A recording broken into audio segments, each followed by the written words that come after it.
என் அக்கா, தங்கச்சி, அண்ணன், தம்பி, குடும்ப உறவுகளை இழந்து அந்த வலியோட இருக்கிற என்ன நீங்க ஏளனமா பேசுறீங்களா?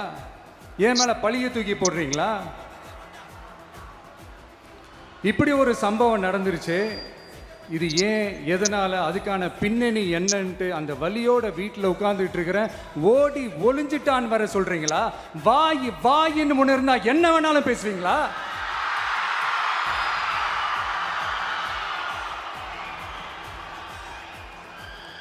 மக்களே, நான் உங்களையே கேட்குறேன். அன்னைக்கு அத்தனை க்ரௌடு இருந்துச்சு.